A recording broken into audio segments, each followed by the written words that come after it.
Hey buddy, welcome back. Today I want to talk about buy versus rent for your physical locations. And I'm going to tell you more about what I'm currently debating for one of my locations. And I'm going to ask you guys what y'all would do if you were in my shoes. All right, first off, sorry, got a little bit of a cold today, so sorry if I sound a little bit sick. But all right, so we're going for our 5th location soon. And with that, it's really between rent or buy. And this is one of the most common questions that a lot of guys, or a lot of you guys or gals ask me is, should I rent or should I buy for my first location? And almost uniformly, I will almost always say, rent for your first location. We have outgrown every spot we've been in pretty much immediately. With the exception of our second location, we went big on that location. We rented like over 3,000 square feet, and we're still growing into that because we've only been in there 13 months at the point of making this video. But I think there's a good chance that you're going to outpace your own mental growth of how fast you think your practice is going to grow. And with that, if you're buying a location and all you can afford is 1,000 or 1,500 square feet, you're probably going to regret that.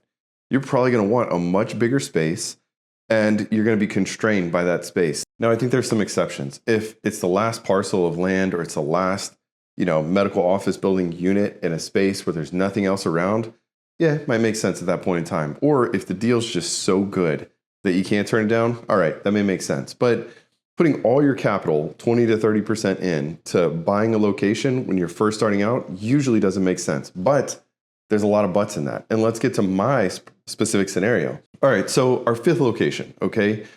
Currently between 2 different locations. One of them is about 3,300 square feet. It's massive. That one's the one that we could buy. The other location that we're thinking about doing is a lot smaller than that. It's about 2,100 square feet. And the problem with that is when we walked into that location, the freaking landlord's real estate agent was like, hey, we know it's overpriced. We don't care that it's overpriced. The landlord has so much real estate and so much money that we'd rather sit on it empty for the next 5 years than come down on the price. Wow, what a buzzkill, right? Like, it's way overpriced. To put it in perspective, this space for the 5th location has potentially 4 exam rooms, okay? And they want the exact same amount in rent for our second location that arguably is like in the same demographic neighborhood, the same desirability of neighborhood.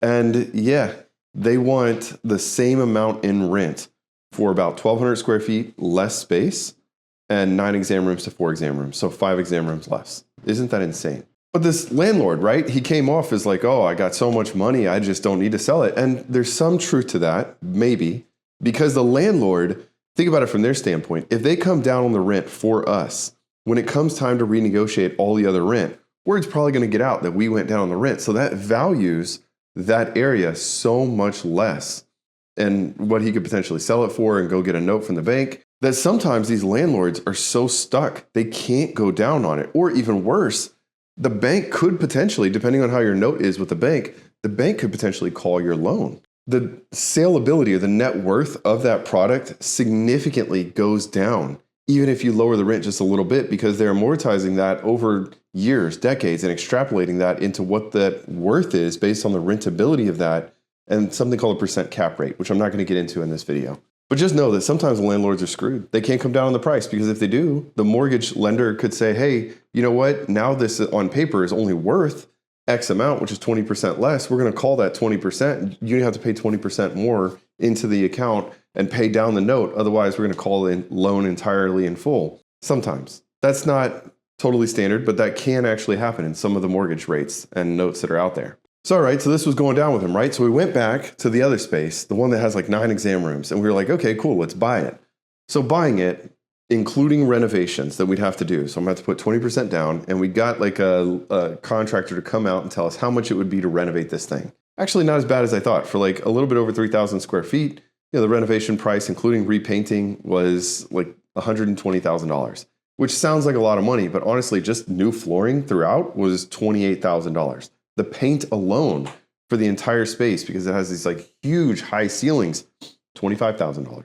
It goes fast. When you start renovating these budgets, $100,000 when you're renovating, if you've ever done a renovation project, it doesn't go near as far as you think it would. All right, so now I was like, okay, let's go talk to the banks and let's talk about loans, because screw this landlord. We're not going to deal with it anymore, right? That landlord who was like, oh, we don't need to come down on the price. Well, there's an interesting conundrum. So at this point in time, for me, right, like buying this location, it'd be me putting about $500,000 down to buy this building and renovate it. That's all inclusive, and it's a beautiful location. It's got an amazing signage right on this super busy road. It would be a very, very cool building. I could do it. I could put the $500,000 down. That's not necessarily a huge problem. But the problem is that capital acquisition for like putting that down, could I have applied that to opening like 5 more clinic locations? Is that the best use of my capital at this point in time? So this is where in the banking industry, it's all about who you know and your reputation with the bank. So now that we're doing quite a lot in transactions, I mean, at this point, every day, we're bringing in, 20 grand or more per day in gross receivables. We're doing a fair amount of business at this point in time. So my banker was like, hey, Brad, 500 grand down. Why don't you just save that, man? Like, y'all have no debt on the books. Why don't we just give you all of it, 100%? Meaning I would have to put 0% down. And I was like, oh, what's the catch, man? You going to give me a terrible interest rate or what? And he was like, no, we'll give you a 5.8% interest rate. And I was like, what the hell? That's an amazing interest rate in today's environment. It was awful a while back. I mean, my commercial loan on my first property, 2.7%. I don't think that's ever going to happen again. I mean, it might. Who knows what the future is going to hold? But a commercial loan at 2.7%, I'm not paying that thing down at all. I'm just riding that as long as I can. So I asked this guy, I was like, so straight up, like, why are you giving us such a good deal? And, he said, okay, the catch is that you got to move your deposits into us. Because right now our deposits are with another national big bank. And, we carry a somewhat large amount in our business checking account every single month to do the buffers. I mean, we have 6 months in the bank account, right? That 6 months of that, 7-figure plus in the bank account, that's earning the bank interest on that. So they're making money by having all of our business accounts in there with them. So where I'm going with this is that once you reach kind of our size as a business or bigger, you actually have a lot more leverage than you think, because this bank is basically telling me, like, you don't have to put any money down. Dude, we'll front the whole thing. Just move all of your accounts over to us. And woo, 100% fund it, dude. And we'll give you 5.8% interest. So now I'm like, that sounds pretty good, right? I don't have to put any money down. They'll fund the buying of this building and the build out. All right, so there's that. Now the landlord for the other place kind of surprised me the other day. This landlord for the other place said, hey, Brad, why didn't y'all even put in an offer? And, kind of like being like a gaslit individual, I was like, what the hell are you talking about, man? You told us don't even lowball you. You know it's overpriced. Don't even come in with a lowball offer. And now he's like, oh, no, wait, that's just talk, right? Just go ahead and put an offer in. So you know what?